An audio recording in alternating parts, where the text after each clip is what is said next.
Good morning. Um, I was going to discuss the possible threat of severe weather or strong to possible severe storms. Um, First of all, the the threat is very low for those in northwest Alabama, for the shoals, for most of the shoals. Although Russellville and Phil Campbell and Moulton and Coleman and Huntsville and Arab, all those other locations could have a possible threat of strong to severe storms. Basically, the areas along and east of I 65, from Huntsville to Fort Payne and Coleman, possibly even Fayetteville and Moulton and Russellville and Phil Campbell, Hamilton and Haleyville and Jasper, all those locations in Birmingham, Tuscaloosa, Anniston, Gadsden, Demopolis, possibly even Montgomery. All those locations could have a possible threat of strong to severe storms. That's possible. And for the threats that I've heard so far, could be damaging winds and large hail. The tornado threat is very low, but it's not zero. It's very low, but it's not zero. Large hail and damaging winds, the primary threat, and yes, the sun's come out. Now, from what I heard, for those of us in the shoals, the threat is lower. Is it possible that could change? It's possible, but we'll just have to wait and see how it goes. Um, excuse me. But what you need to do at this point, if you haven't done it already, is those of you that are in Coleman, Birmingham, Tuscaloosa, Anniston, Gadsden, Demopolis, uh, Huntsville, and Albertville, and Fort Payne, Fayetteville, and Russellville, and Moulton, any of those locations, and even down to Montgomery and possibly even Mobile also. If you live in any of those locations, make sure you are paying very close attention to the weather. And if you have your vehicle outside, parked outside, make sure you get them inside. That way, they will not have hail damage or end up having hail damage.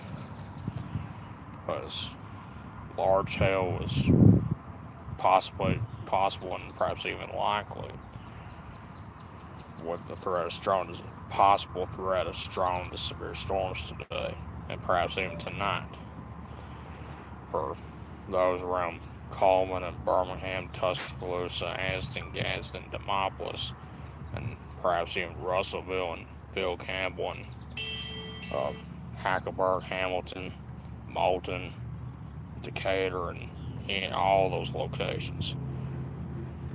Now, as far as the risk areas, from what I heard, Russellville and Phil Campbell and Hackleburg and Hamilton and Moulton, Huntsville, most of Coleman County, and Marshall and DeKalb and Jackson and excuse me, Lincoln, all those locations.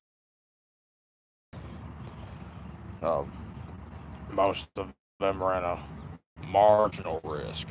Now, the far southern part of Coleman County and the far southern part of Marshall and DeKalb counties, and along with Birmingham, Tuscaloosa, Anniston, Gadsden, Demopolis, Clanton, rather, any of those locations are in a slight risk for strong to possibly severe storms. That's where the threat may be even higher.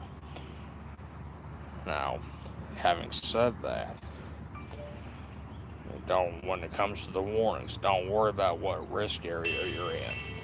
You need to focus on making sure you have multiple ways of receiving the warnings, and such as your NOAA weather radio and a very reliable weather app on your mobile device, and TV, and perhaps even social media, Twitter, Facebook, and Instagram, especially Twitter. It's a lot faster.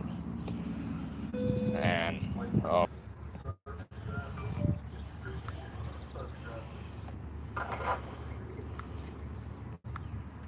that's something you need to be thinking about right now. I need to check the time right quick. Okay. Let's see.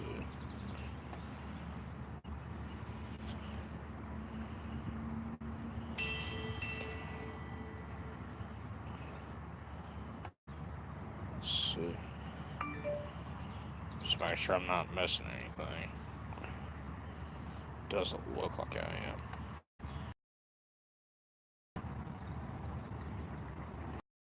I'm not gonna be able to be on this long, unfortunately. As much as I would love to.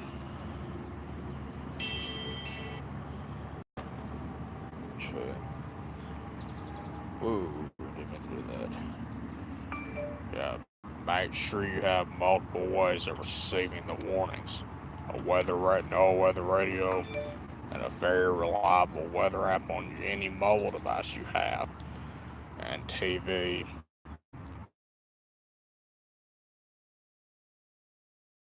Faster, and don't ignore the warnings. Because, I mean, large hail, especially if they were ping pong size or golf ball size or larger, that can not only cause damage to your home or your business or your workplace and vehicles, but it can hurt you. You can get hurt by it, and it can be deadly also. Now, I'm not saying this to scare anybody. That's not what I'm doing. I'm just trying to help you make sure you are prepared for it.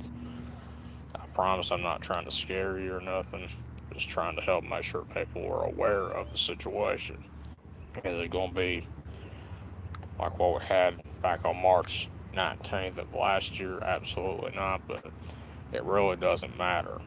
All it takes is one hail event, one tornado event, one damaging wind event, one flood threat, or event rather. If one hail threat or event out of the whole state comes down your street in your neighborhood, that's a day you may or may not ever forget. Same thing if there were one damaging wind event, or one tornado event, or one flood event. It only takes a lot of them, it only takes one. So keep that in mind right now.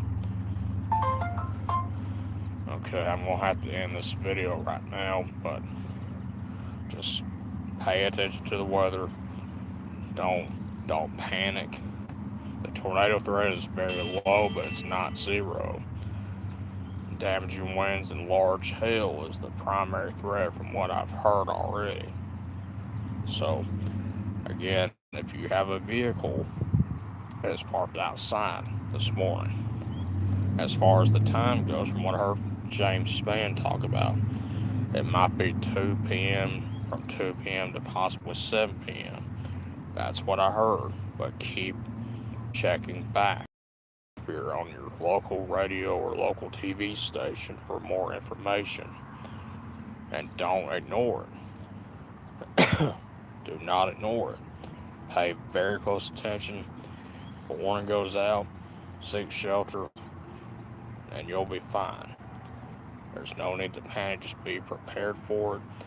As long as you are prepared for it, you're gonna be just fine. This is not to scare anyone. It's to help keep you prepared for it. That is the bottom line. Having said that, I'm gonna have to end this video right now.